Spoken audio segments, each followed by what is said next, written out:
Bonjour mes enfants, voici le travail que vous devez me faire aujourd'hui, lundi 11 mai. D'abord la lecture page 16 et 17 du cahier d'activité.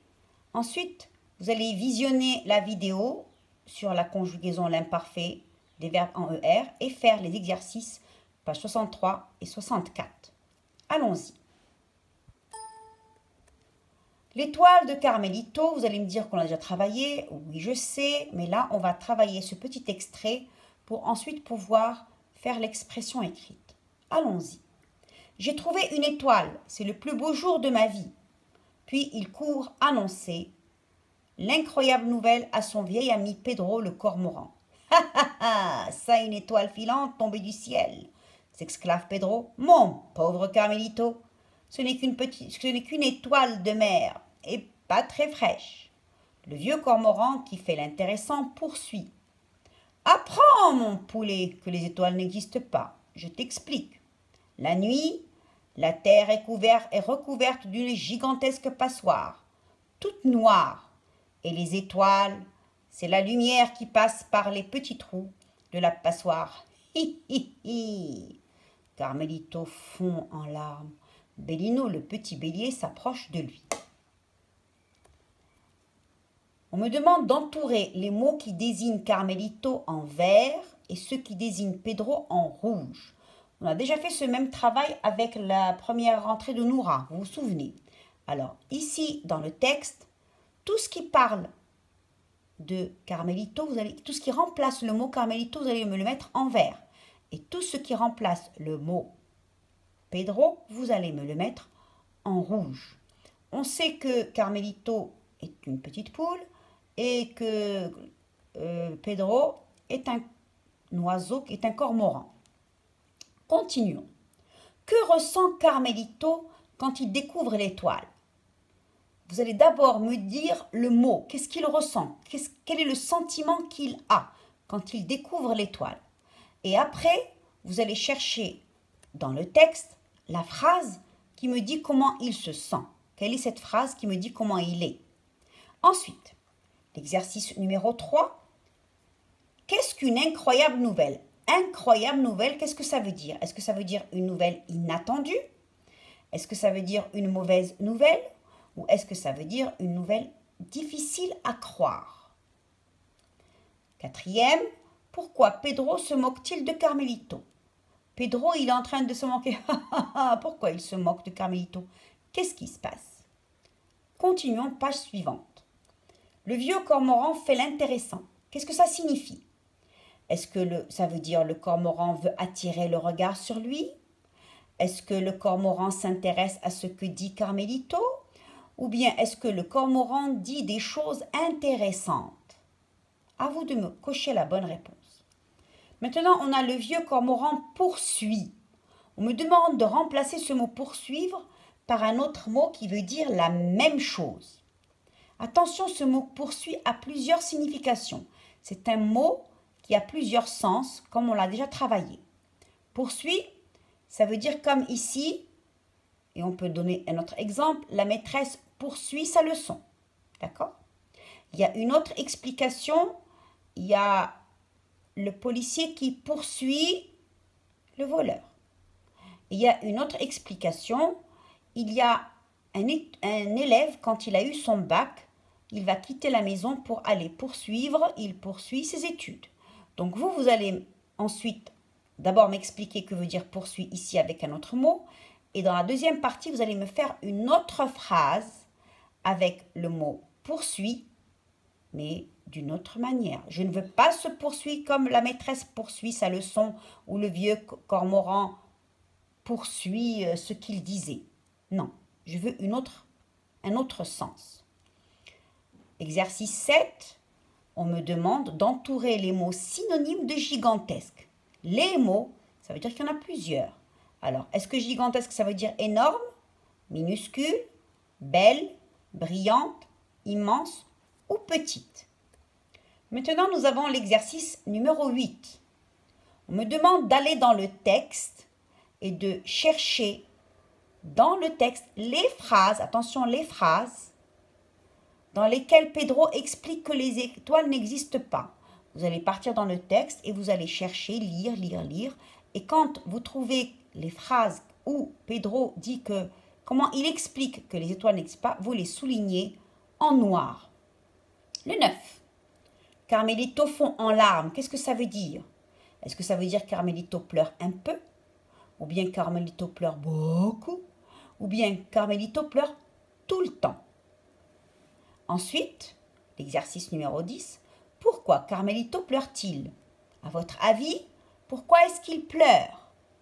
Vous devez répondre de vous-même. Ensuite, que penses-tu de l'explication du cormoran? Le cormoran lui a dit que les étoiles n'existaient pas, que c'était une grande passoire qui recouvrait la terre pendant la nuit et que passé par les trous, il passait la lumière et c'est ça les étoiles. Que penses-tu de cette explication? Est-ce qu'elle est vraie? Est-ce qu'elle est fausse? Pourquoi il le fait? D'accord? Passons maintenant à la conjugaison. Mais bien sûr, après que vous ayez écouté et fait attention à la leçon de l'imparfait. Bien. La page, je crois, 63. Oui, la page 63. On nous demande de travailler l'imparfait de nous et vous, des verbes en ER.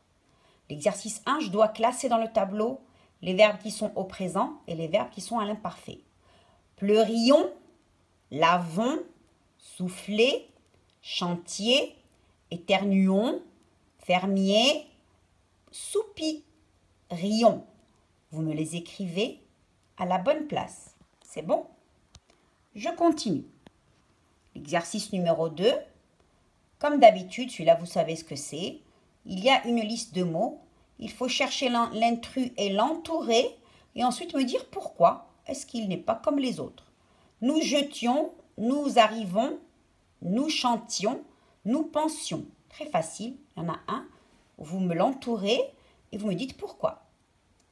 Vous allumiez, vous effaciez, vous frottez, vous gommiez. Là encore, je cherche un mot qui n'est pas comme les autres et j'écris pourquoi c'est celui-là. Ensuite, l'exercice numéro 3. On me demande ici, ils ont mis des verbes en gras, achetions, remplacions, rangiez. On me demande d'entourer les marques du temps en vert et les marques de la personne en rouge.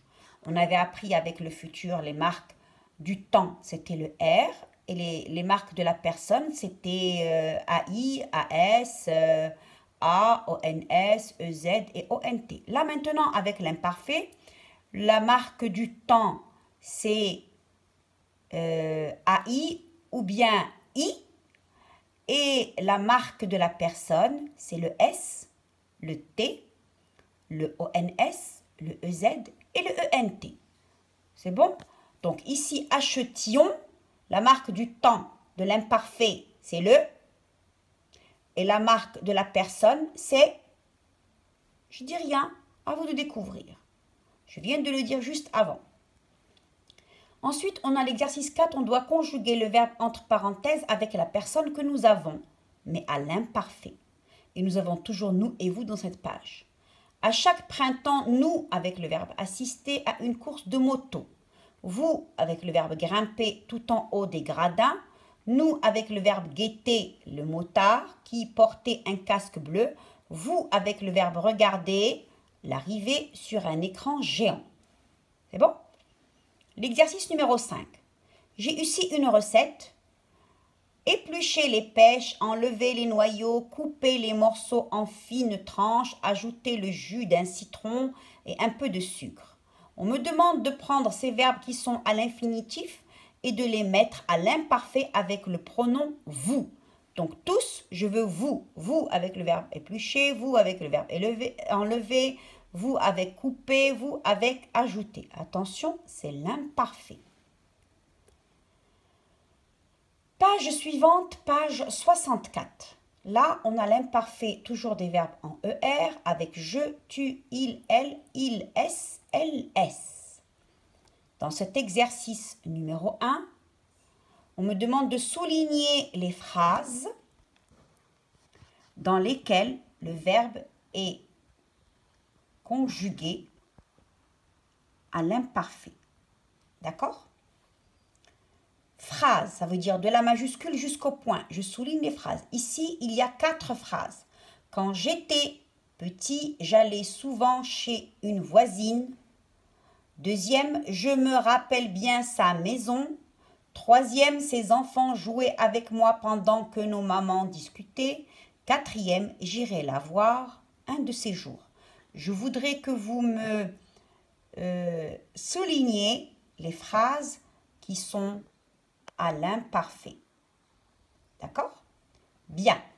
Maintenant, l'exercice numéro 2, comme tout à l'heure, on me demande, non pas comme tout à l'heure, ici, on me demande d'ajouter, s'il vous plaît, pardon, d'ajouter 2 verbes différents, mais avec tu. Tu surveillais, tu écoutais, tu observais, tu quelque chose, ok? Je dégustais, j'admirais, je rêvais, je quelque chose. Vous choisissez les verbes que vous voulez, mais ça doit être des verbes avec ER, sauf le verbe aller. D'accord?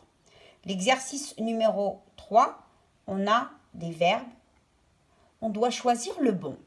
Tu adorais le chocolat. Est-ce que c'est avec AIS ou avec AIT? Je sautais dans les flaques. Est-ce que c'est avec AIS ou avec EZ? Elles récitaient leur poésie. Est-ce que c'est avec AIT ou AIENT? Ils dessinaient bien. Est-ce que c'est avec AIS ou AIT? Vous devez garder le bon et barrer celui qu'il ne faut pas. Dernière partie. Ici, comme tout à l'heure, avec nous, mais maintenant avec il, elle, je, tu, il. Je, tu, il, c'est ça. Et il avec S et elle avec S. Nous avons ici la marque du temps, comme tout à l'heure. Il faut souligner le radical du verbe en bleu. Je souligne le radical en bleu. Puis, je vais entourer la marque du temps de l'imparfait en vert et la marque de la personne en rouge. Donc, on connaît le radical, c'est celui qu'on retrouve dans toutes les personnes. On va le souligner en bleu. La marque du temps, on l'a appris. De l'imparfait, c'est quoi?